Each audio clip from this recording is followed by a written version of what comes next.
Okay, so our creation has been sitting now for about 15 or 20 minutes. When you touch it, it feels quite warm. In fact, pretty hot. That's because of the thermal reaction of the plaster. As it sets up, it generates its own heat.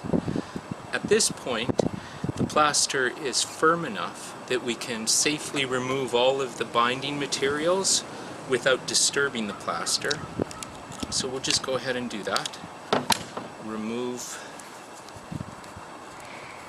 the binding materials. And you want to try and do this as carefully as you can so that you don't break the plaster, because it's going to be kind of fragile for at least the next 24 hours. So we'll pull those clamps out just the way they went in, and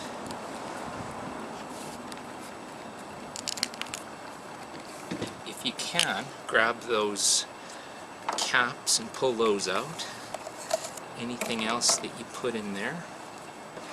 I think this clamp is going to be tricky.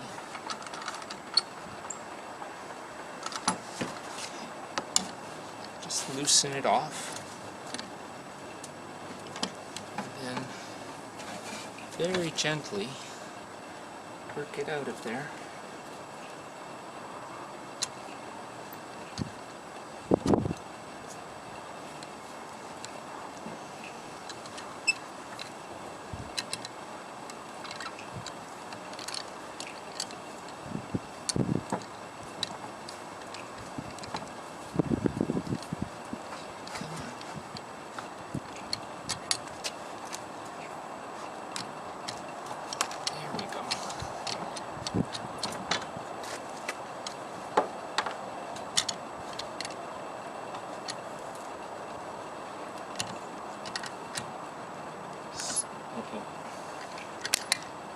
Okay, the balloon has begun to break, but of course it's alright at this point.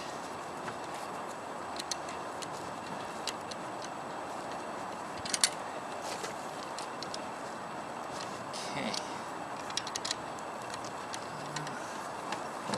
just kind of hung up in there. Oh, there we go. That's got it. And then the rope. Off goes the rope.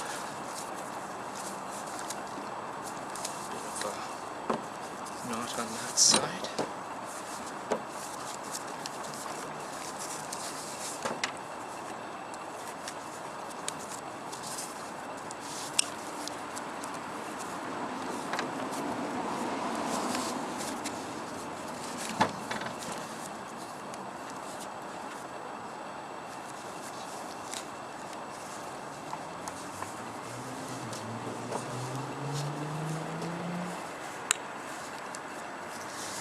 Okay, let's see, where's the end of that rope? There it is. Let's pull it out that way.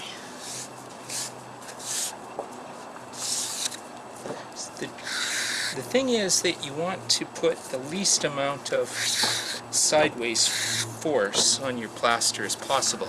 Like, it's strong compressively, compression-wise, it's very strong, but flexurally, it's not very strong at all. It's because it's still very fresh.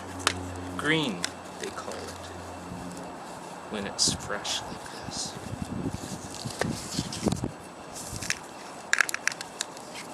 So we have another cap in there. Pull that one out, and then take off the stocking and the rest of the balloon.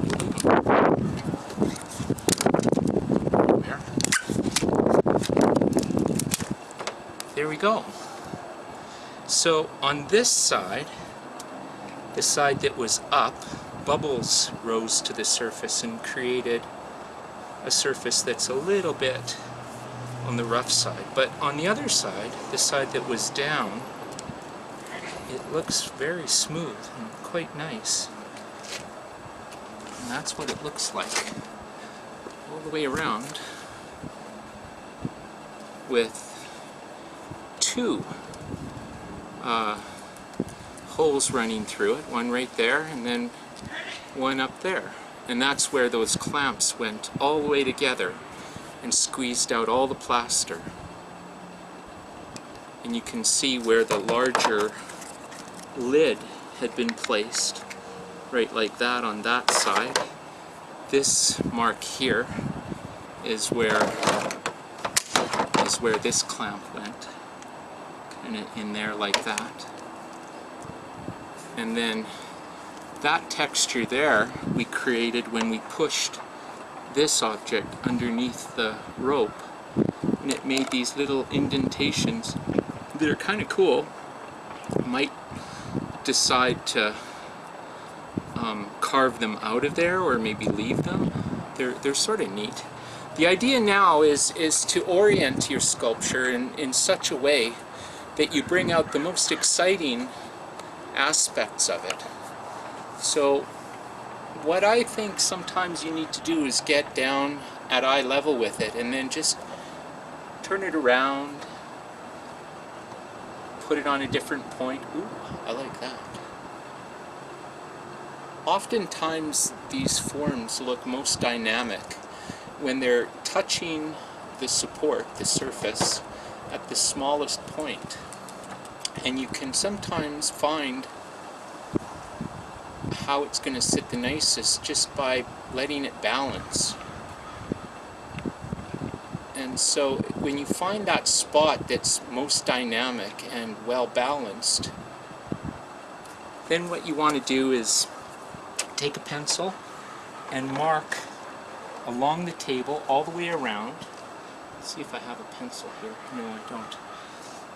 Find where that contact point is, and then drill a hole into there with your drill. What did we do with our drill? I don't have it here. Anyway, we don't need to do this now. We can let this dry some more overnight and then get busy cleaning it up. It doesn't require very much finishing on this side. So everything looks quite nice. It's very smooth, and it's the latex balloon that makes it so nice and smooth. On this side, a little bit of filling that we can do, maybe a little bit of sanding. So using sandpaper, maybe like this. This is the kind that drywallers use when they're putting up gyprock to make walls. This works very well because it'll sand the surface and it doesn't get clogged.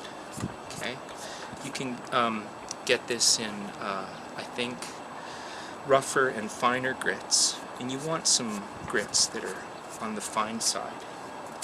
You can use different kinds of carving tools to finish it.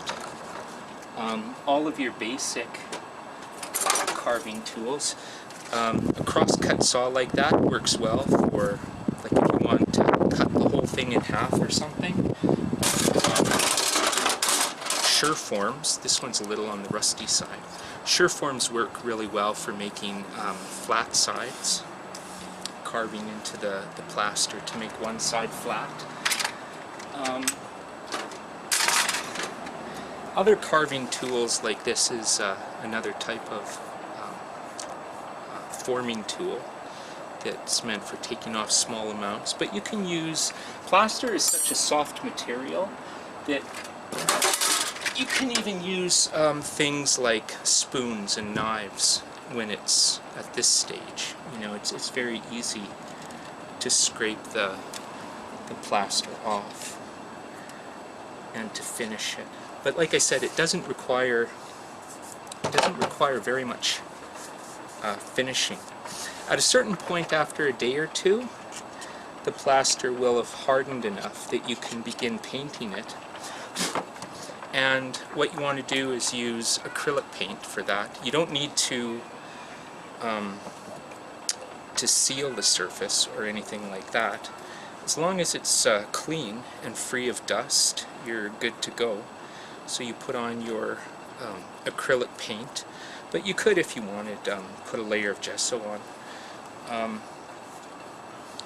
This one here has been sitting for quite a long time, and so it's very dry now. You can see the difference in color. It's quite a bit whiter than the fresh plaster is.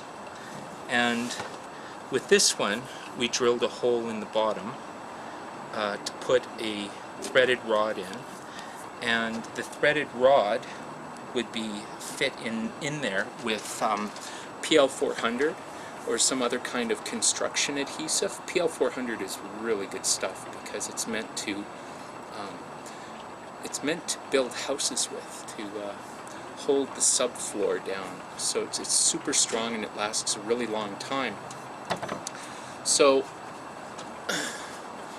the threaded rod then would go all the way through your sculpture, and it would stick out the end a little ways, maybe 3/4 of an inch or so, and you would drill a hole into a piece of wood. This is just hardboard here, and then use a nut to tighten, a nut and a washer to tighten that base onto your sculpture. And these are just little pieces of felt pad to allow it to sit on a surface without marring the surface. This finish, I think, is that spray paint that emulates sandstone, so it has a bit of a texture. You can find all kinds of wonderful stuff at the hobby store and at your local paint supplier. But like I said, any kind of acrylic paint will do the job. Acrylic paint is much better than latex paint because it's tougher once it dries, and oil paint just doesn't work at all well.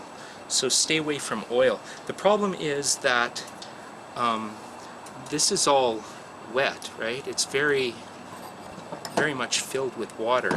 So oil and water, of course, don't mix. So you can't finish the surface with oil paint.